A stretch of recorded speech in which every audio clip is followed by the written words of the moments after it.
योगाचार्य fourth semester के students के लिए आज मैं योगा थेरेपी के संबंध में बताने वाला हूँ। आशा करता हूँ कि सभी स्टूडेंट्स इस वीडियो को देखने के बाद योगा थेरेपी के कॉन्सेप्ट को समझ पाएंगे। ध्यान से सुनिए और समझिए। योग चिकित्सा के अंतर्गत जब कोई रोगी किसी योग चिकित्सक के पास पहुँचता है या आने वाले समय में आपके पास पहुँचेगा, तो सबसे पहले आपको यह ध्यान रखना होता है कि कोई रोगी या कोई पेशेंट है जो आपके पास आया है, उसकी सभी बातें आप ध्यान से सुनें। किसी भी तरह की कोई लापरवाही ना करें। ध्यान से सुनने का मतलब यह है कि उसे पेशेंट को साइकोलॉजिकली ये इफेक्ट होना चाहिए कि हाँ भाई, मेरी बात सुनी गई है। अगर आपको लगता है कि उसकी जांच किसी पैथोलॉजी लैब में भेजकर आपको करानी है, तो आप उसकी जांच भी रिकमेंड कर सकते हैं कि भाई आप पैथोलॉजी लैब में जाइए और वहाँ से आप ये चीज़ करा के लाइए, या एक्सरा कराइए, या कुछ भी चीज़ की आपको आवश्यकता है तो आप वहाँ उसे भेजकर करा सकते हैं। और जो बीमारी है उसको निर्धारित करें। जब कोई बीमारी निर्धारित हो जाए तो यह भी देखना जरूरी है कि जो बीमारी है वो कौन से चक्र से संबंधित है। शरीर में जो चक्र हैं, जैसे किसी को पाचन समस्या है तो वो पेट में जो स्थित होता है नाभि चक्र, मणिपुर चक्र से संबंधित बीमारी हो गई है। उसके बाद उस जो रोगी है उसकी प्रकृति कैसी है, वात है, पित्त है, कफ है या मिश्रित है, वात पित्त है या पित्त कफ है, उसकी प्रकृति देखनी जरूरी है। वर्तमान में जो मौसम चल रहा है उसकी जानकारी आपको अच्छे से होनी चाहिए, मौसम बदल तो नहीं रहा है।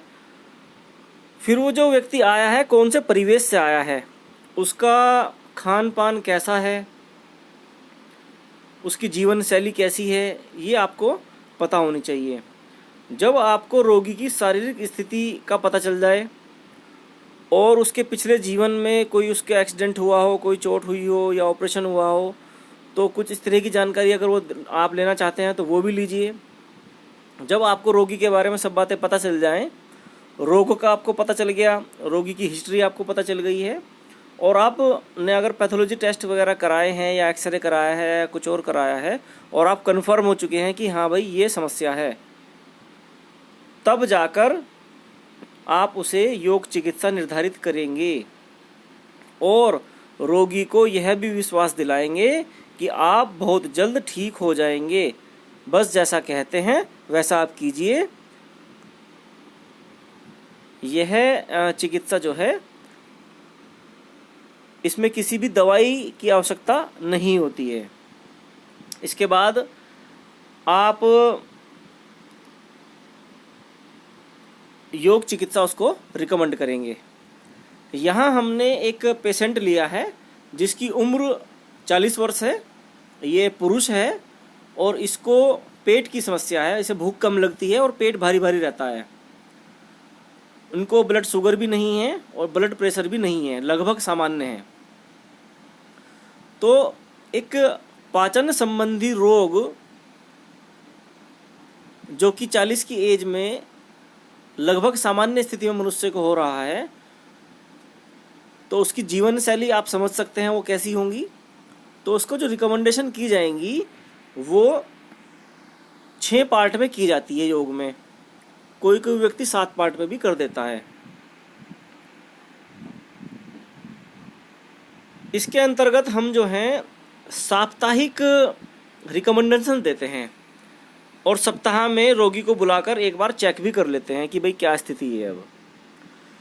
तो अगर किसी को पाचन समस्या है तो उसके लिए षटकर्म सबसे पहले हम उसको प्रोवाइड कराते हैं। उसमें जलनेति, कुंजल, कपालभाति और अग्निसार क्रियाएं बताई जाती हैं, सिखाई जाती हैं, और साथ साथ पेशेंट को उनके लाभ और हानि भी बताते हैं। कितनी बार करना है, कब करना है, पूरा प्रैक्टिकल सिखाया जाता है। उसके बाद योगासन बताए जाते हैं। पहले हल्का वार्म अप कराया जाता है, फिर सूर्य नमस्कार कराया जाएगा। पहले सप्ताह में सूर्य नमस्कार का केवल प्रतिदिन 3 चक्र ही कराए जाएंगे। दूसरे सप्ताह में संख्या को घटा भी सकते हैं और बढ़ाया भी जा सकता है। वो रोगी की शारीरिक स्थिति बताएगी कि क्या करना है। उसके बाद वह सभी आसन जो मणिपुर चक्र के आसपास के आंतरिक अंगों की मालिश करते हो, जैसे उत्तान पादानासन, नौकासन, हलासन, विपरीत करनी आसन, सेतुबंध, भुजंगासन, पश्चिमोत्तानासन, अर्धमस्तेंद्रासन आदि आसन कराए जाते हैं। इनमें भी अगर कोई 40 वर्ष का व्यक्ति है और वजन बहुत ज़्यादा है, मान लीजिए उसका वजन 90 किलो है, तो वो जो है विपरीत करनी आसन नहीं कर पाएगा, हलासन नहीं कर पाएगा, तो ये आसन उन्हें नहीं कराए जाते हैं। वो पेशेंट की जो शारीरिक स्थिति है उसके अनुसार आपको स्वयं निर्धारण करना होता है कि पेट पर जिनसे जोर पड़ता है, जिनसे असर पड़ता है, वो सभी आसन उसको कराने हैं। प्राणायाम तीसरे भाग में आता है। तो प्राणायाम अनुलोम विलोम कराने से सेंट्रल नर्वस सिस्टम ठीक होता है। तो अनुलोम विलोम कराना बहुत ज़रूरी है। और मौसम के अनुसार फ़िलहाल जैसे गर्मियाँ शुरू हो गई हैं तो हम भ्रामरी प्राणायाम और शीतली प्राणायाम भी करा सकते हैं। उद्यान बंद और मूल बंद भी हम पेशेंट को रिकमेंड करते हैं, क्योंकि उद्यान बंद और मूल बंद डायरेक्ट हमारे पाचन तंत्र के सहयोगी अंगों की मालिश करता है, उन्हें संतुलित अवस्था में लाता है। जीवन शैली, पेशेंट को हम पूरी यौगिक जीवन शैली समझाते हैं। यहाँ मैंने केवल कॉमन रूप में यौगिक जीवन शैली लिख दिया है। आपको पेशेंट को पूरी यौगिक जीवन शैली समझानी होती है या अलग से रिकमेंड करनी होती है। एक पेज होता है, उसके ऊपर आप लिख कर देते हैं या उसमें आप टिक मार्क्स करके राइट करके पहले से लिखी होती है कि आपको ये कार्य करने हैं, उन्हें सेलेक्ट करके दे दी जाती है। यौगिक जीवन शैली जिस प्रकार की सुबह प्रातः उठना है, सुबह ही आपको गर्म पानी पीना है, ठीक है ना, थोड़ा सा घूमना है, फिर योगासन करने हैं, उस तरह की जो प्रक्रिया है, और रात्रि में जल्दी आपको सो जाना है। फिर हम आहार के संबंध में भी उन्हें बताएंगे कि प्रथम सप्ताह आपको ये आहार लेना है, कितना खाना है, कितना नहीं खाना है, क्या खाना है, किसके साथ नहीं खाना है, ये आपको ज़रूर बताना चाहिए। उसके लिए अगर पेशेंट चाहे तो डाइट चार्ट भी दिया जाता है। कुछ पेशेंट ऐसे होते हैं जो जलनेति, कुंजल, कपालभाति और अग्निसार क्रिया समझ तो लें, लेकिन हो सकता है वो रेगुलरली ना कर पाएँ। तो ऐसी स्थिति में योग चिकित्सक सप्ताह में एक बार विशेष रूप से अर्धशंख प्रक्षालन करने की सलाह देते हैं। जैसे कि संडे टू संडे अर्धशंख प्रक्षालन करा दिया, जो 8 से 10 गिलास गर्म पानी पी के कराया जाता है। और जो साप्ताहिक हम ये चार्ट बनाकर देते हैं तो उसमें इनकी संख्या और समय भी निर्धारित होता है। जैसे सूर्य नमस्कार लिखा है कि 3 चक्र करने हैं प्रथम सप्ताह में, दूसरे सप्ताह में हो सकता है आप 5 चक्र कर दें या 10 चक्र कर दें, या हो सकता है सूर्य नमस्कार आप हटा दें। जैसे उत्तान पादानासन है तो आप उसमें लिख सकते हैं कि 30-30 सेकंड का 3 बार किया जाए। नौकासन है, आप कह सकते हैं कि 20-20 सेकंड का 2 बार किया जाए। पश्चिमोत्तानासन है, आप कह सकते हैं कि 1 मिनट का और 2 से 3 बार किया जाए। तो इस तरह से प्रथम सप्ताह की ये आप एक इसका रिकमेंड करेंगे योग चिकित्सा का प्राविधान। और इसमें रोगी को हम नेक्स्ट वीक बुलाएंगे अपने पास और उससे उसका हालचाल पूछेंगे, अच्छी तरह से बैठ के उसकी सारी बात सुनेंगे, क्या समस्या हुई है, क्या वो कर पाए हैं, क्या नहीं कर पाए हैं। फिर जब दोबारा से उन्हें दूसरा हम चार्ट बना कर देंगे तो उसके अनुसार उसमें उसका बदलाव कर देंगे।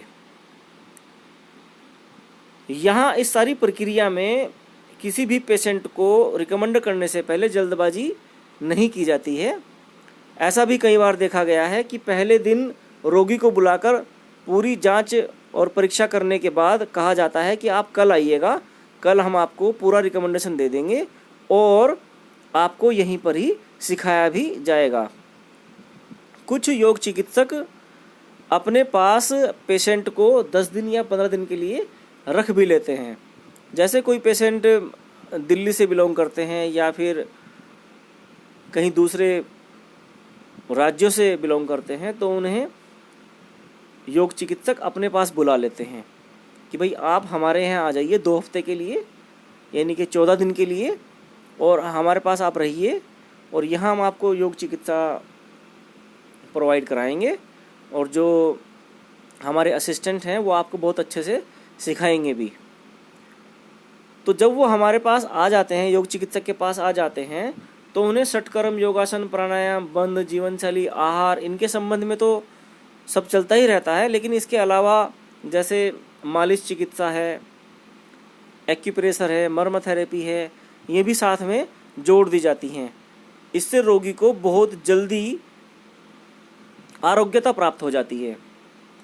तो योग चिकित्सा में कोशिश यही की जाती है कि किसी भी प्रकार की मेडिसिन ना ली जाए, लेकिन फिर भी कुछ चिकित्सक गंभीर समस्या में आयुर्वेदिक औषधि लेने का विधान कर देते हैं। मैं समझता हूँ कि योग चिकित्सा के संबंध में आपको जो ये आज मैंने बताया है पाचन समस्या से रिलेटेड, जो ये पेशेंट था जो हमने लिया था 40 वर्ष लगभग सामान्य इसकी स्थिति थी, जिन्हें ना तो ब्लड शुगर था और ना ही ब्लड प्रेशर था, जिनका पेट भारी रहता था और भूख कम लगती थी, वो तो केवल इतनी ही चिकित्सा से 1 हफ्ते में ही ठीक हो जाएंगे। आपके एग्ज़ाम में भी इसी तरह से क्वेश्चन आएगा कि कोई रोगी हैं जिसकी उम्र इतनी है या उनको ये समस्या है, आप उनका यौगिक प्रबंधन लिखिए। तो आपको इसी प्रकार से अपने एग्ज़ाम में लिखना है। आप चाहें तो इसका एक चार्ट बनाकर या टेबल फॉर्मेट में भी लिख सकते हैं। बहुत बहुत धन्यवाद।